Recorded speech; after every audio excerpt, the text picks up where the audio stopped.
Hey friends, welcome back. We are at secret number 18 of my little black book of homeschooling secrets. Today we are talking about consistency. Consistency is key. Now I'm sure you have heard that phrase before, especially all of you high-performing, goal-oriented, overachieving women. You know the talk about consistency. I'm quite sure that many of you give the talk about consistency. But today we're going to talk about it from a homeschooling perspective, and we're going to look specifically not only is just consistency key, but consistency over time. So what does that mean? Well, the best way that I can think of to explain it to you is to ask you this question, which sounds a little bit silly. How consistent is your consistency? That's what we want to look at. We want to look at the end game. We want to look at the long game. So if you are wanting to homeschool, let's say for, just a few weeks or a couple of months to get through the pandemic and the lockdown and then send your kids back to school, that is perfectly okay.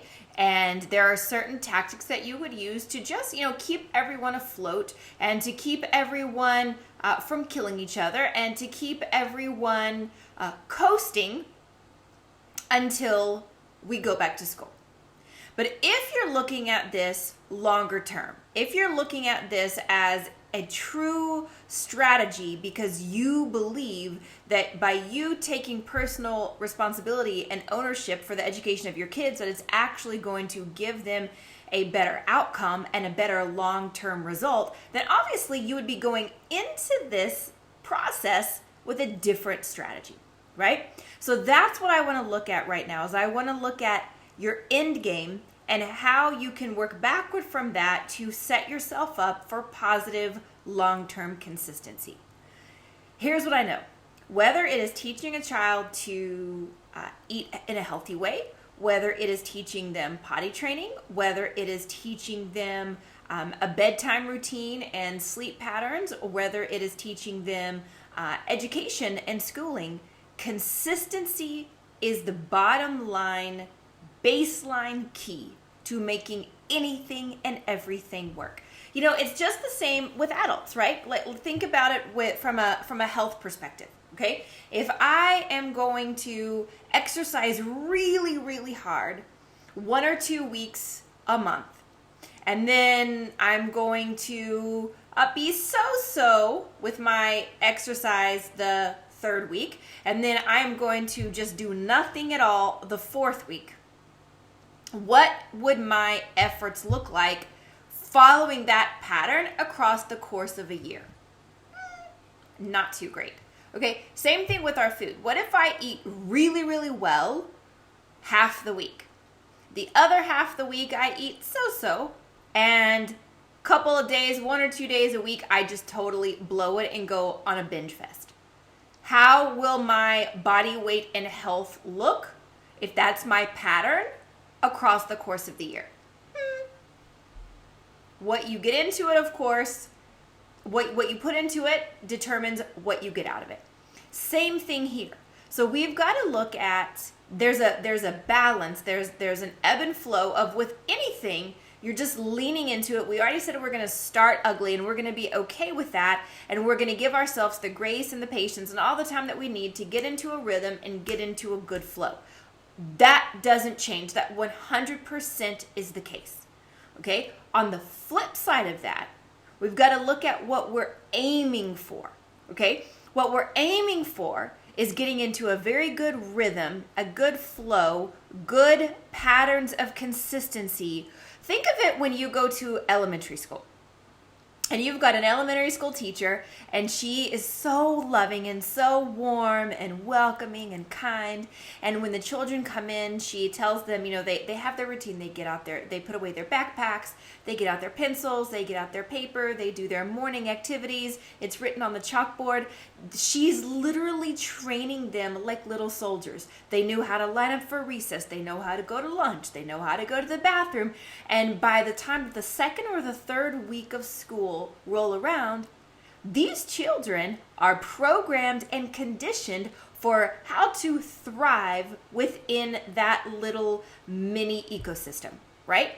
That school, that classroom becomes their world, and the teacher spends the first few weeks programming them of how to succeed. She socially conditions them for what is expected, so that then by the time the first month of school rolls around, those little kids, they feel like they've been in school forever. They don't remember what it was like before school, because she does such a good job of training them through consistency of what to expect. Now, can you imagine if she, the first day they do this, the afternoon they do this, the second day they come back, they swap it morning to afternoon, the third day they do something entirely different, the fourth day they're like, oh, that didn't work, I'm going to scratch it, and they do this over and over again for 2-3 weeks? Can you imagine how those kids would feel? They would be totally off-centered, they would be irritable, they would be agitated, they would not feel safe, they would not feel secure, they would have no confidence in the system.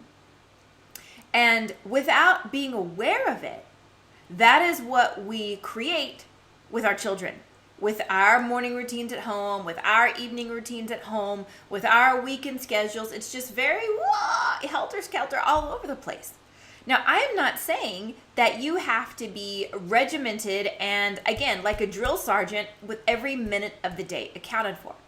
But what I am telling you is find a good, healthy middle ground, to where their kids understand, your kids understand, this is our morning routine, this is our afternoon routine, this is our evening routine, this is how we do lunch, this is the freedom and flexibility we have within our structure.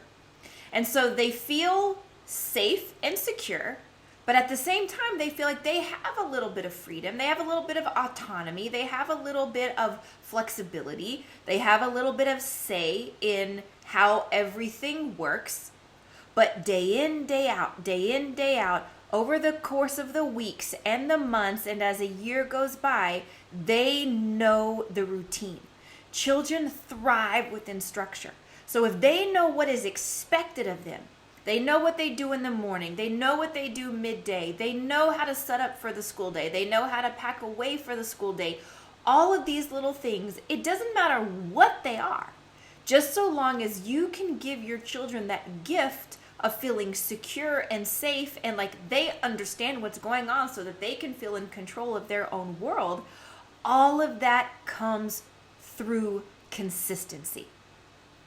Whenever you're transitioning to a homeschooling environment, it is very natural that you'll get a lot of pushback in the beginning. Pushback from the kids because it's new, it's different, it's awkward, it's uncomfortable. So the sooner that you can get them into a rhythm and a routine, they won't even think about it anymore. But how do we do that? Because we put the plan in place. Remember, people support what they help to create. So ask your family, get everyone's buy-in, get everyone's ideas, put a plan in place, and then say, team, this is what we're going to do. And it's one thing to do little tweaks here and there just to fine tune and reposition little bit as you go, constantly analyzing and assessing and making improvements along the way. That is amazing and wonderful. I hope you're going to do it always. It's something entirely different to chunk the plan out the window and bring in a whole new plan every single day or every week where the kids do not know what is expected from them. And that's when you're going to start to feel their pushback. You're going to feel their inner stress, their lack of security and safety and comfort. So look at the long game. Look at the end game. Ask yourself what type of a routine, what type of a family rhythm that you want to create. Figure out how you can work backward to create that, and then allow yourself all the time that you need to get there through baby steps. Okay? This is no magic formula. It's not wrong or right. It's you as the captain of your ship understanding where you want to go and feeling confident to get you there. Mama Bear, you got this. You can do it. I know it can feel a little bit scary sometimes, but just one step in front of the other. That's how we get there. Let me know if you have any questions. I am more than happy to help. Love you guys. Bye for now.